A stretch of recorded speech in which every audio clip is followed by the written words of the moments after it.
दोस्तों, अगर हम सोलर सिस्टम में अर्थ के बाहर कहीं जीवन होने के बारे में ज़्यादा उम्मीद लगाते थे तो वह मार्स था। उसके बाद यूरोपा, जो कि जुपिटर का उपग्रह है, और टाइटन, जो कि सैटर्न का सबसे बड़ा उपग्रह है। इन सभी ग्रहों को जीवन होने योग्य ग्रह माना जाता था।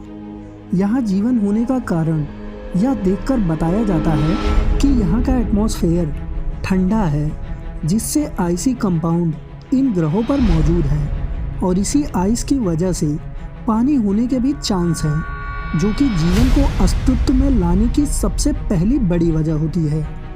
बट अभी कुछ दिनों पहले हमें यह पता चला है कि वीनस यानी शुक्र ग्रह पर लाइफ हो सकती है। जी हाँ, एस्ट्रोफिजिसिस्ट को शुक्र ग्रह के वायुमंडल में एक ऐसी गैस मिली है जो लाइफ का संकेत दे रही है। संभावना यहाँ तक जताई जा रही है कि हो सकता है इस गैस की वजह से शुक्र ग्रह के बादलों में बहुत छोटे जीव या कहें तो माइक्रोब्स भी तैर रहे हैं। इस जीवनदायी गैस का नाम है फॉस्फीन। यह वही गैस है जो कि एक फॉस्फोरस के कण और 3 हाइड्रोजन के कण से मिलकर बना है, और धरती पर फॉस्फीन का संबंध जीवन से है।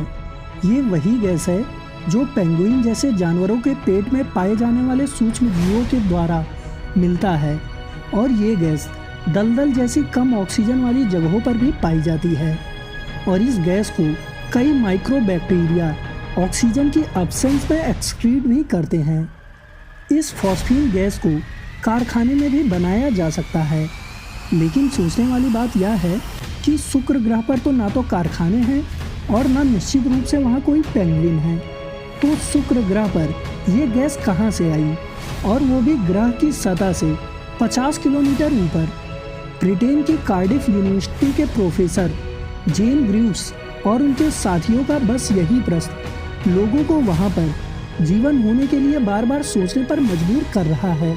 लेकिन अगर ये गैस वहाँ है तो ये किसी प्राकृतिक जीव या फिर नॉन बायोलॉजिकल प्रक्रिया से बना हो सकता है। कार्डिफ यूनिवर्सिटी के प्रोफेसर जेन ग्रीव्स और उनके साथियों ने हवाई के मौना केआ ऑब्जर्वेटरी में जेम्स क्लर्क मैक्सवेल टेलीस्कोप और चिली में स्थित अटाकामा लार्ज मिलीमीटर एरी टेलीस्कोप की मदद से शुक्र ग्रह पर नज़र रखी। इससे उन्हें फॉस्फीन के स्पेक्ट्रम सिग्नेचर का पता लगा, जिसके बाद ही वैज्ञानिकों ने रिसर्च की और शुक्र ग्रह के बादलों में यह गैस उनको बहुत बड़ी मात्रा में मिलने के संकेत मिले। शुक्र ग्रह की परिस्थितियों के बारे में अब तक साइंटिस्ट को जो भी जानकारी मिली है, और वहाँ उसे देखते हुए फॉस्फीन की जितनी भारी मात्रा वहाँ मिली है, उससे अभी तक कोई भी फॉस्फीन के नॉन बायोलॉजिकल प्रोसेस का पता नहीं लग पाया है। इसका मतलब है कि वहाँ जीवन होने की भी ज़्यादा संभावना है। पड़ोसी ग्रह शुक्र पर जीवन की संभावना सौरमंडल के दूसरे किसी ग्रह से कम मानी जाती है। शुक्र पर वायुमंडल की मोटी परत है, जिसमें कार्बन डाइऑक्साइड की मात्रा अधिक है। यहाँ के वातावरण में 96% कार्बन डाइऑक्साइड है, और इस ग्रह पर वायुमंडलीय दबाव पृथ्वी के मुकाबले 90 गुना ज़्यादा है, और सतह का तापमान किसी भट्टी की तरह 400 डिग्री सेल्सियस से भी ज़्यादा है। इसलिए अगर कोई शुक्र ग्रह पर पैर भी रखेगा तो वह कुछ ही सेकंड में उबलने लगेगा।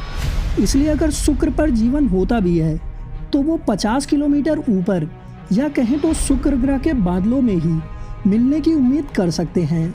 लेकिन इन घने बादलों में 75% से लेकर 95% तक सल्फ्यूरिक एसिड है, जो उन लिविंग ऑर्गेनिज्म की सेल के लिए घातक है।